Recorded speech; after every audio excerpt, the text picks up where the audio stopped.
Reliance industries limited, రెల్, భారతదేశపు అతిపెద్ద మరియు అత్యంత వైవిధ్యభరితమైన సంస్థలలో ఒకటి. దీని వ్యాపార విశ్లేషణను కింద వివరించాను. వ్యాపార రంగాల విశ్లేషణ, బిజినెస్ సెక్టర్స్. రిలయన్స్ ప్రధానంగా 5 రంగాల్లో తన ప్రభావాన్ని చూపుతోంది. O2C ఆయిల్ట్ కెమికల్స్, చమురు శుద్ధి, పెట్రోకెమికల్స్. ఇది కంపెనీకి వెన్నెముక వంటిది. రీటైల్, రిలయన్స్ రిటైల్ ద్వారా కిరాణా, ఎలక్ట్రానిక్స్ మరియు ఫ్యాషన్ రంగాల్లో అగ్రగామిగా ఉంది. డిజిటల్ సర్వీసెస్, జియో, టెలికాం మరియు డేటా సేవలు.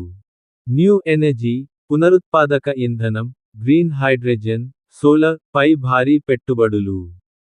మీడియా మరియు ఎంటర్టైన్మెంట్, నెట్వర్క్ 18 మరియు డిస్నీ స్టార్తో విలీనం ద్వారా అతిపెద్ద మీడియా సామ్రాజ్యం.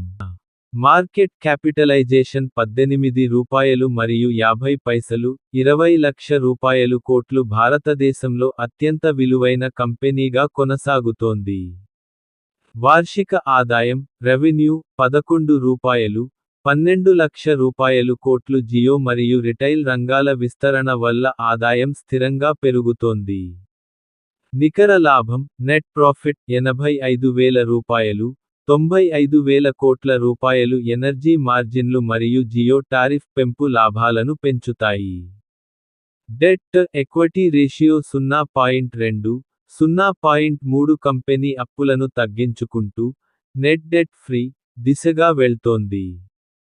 Price to earnings pay 25x28. Reliance fundamentals. ఏకీకృత ఆదాయం, కన్సాలిడేటెడ్ రెవెన్యూ, 2.94 లక్ష రూపాయలు కోట్లు, గత ఏడాదితో పోలిస్తే 10% వృద్ధి. నికర లాభం, నెట్ ప్రాఫిట్, 22,290 కోట్ల రూపాయలు, సుమారు 1.6% స్వల్ప వృద్ధి. EBITDA, సుమారు 44,000 కోట్ల రూపాయలు, O2C మరియు డిజిటల్ సేవల అద్భుత ప్రదర్శనతో 6% వృద్ధి. EPS, ఎర్నింగ్స్ పర్ షేర్, 13 రూపాయలు మరియు 78 పైసలుగా నమోదైంది. విభాగాల వారీగా పనితీరు, సెగ్మెంట్ పర్ఫార్మెన్స్. రిలయన్స్ వృద్ధిని ప్రధానంగా 3 విభాగాలు నడిపిస్తున్నాయి. 1. Digital services, Jio.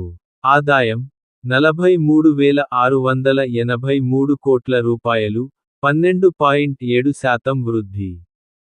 వినియోగదారులు, 51.5 కోట్లకు పైగా సబ్స్క్రైబర్లు. ఇందులో 25 కోట్లకు పైగా 5G వినియోగదారులు.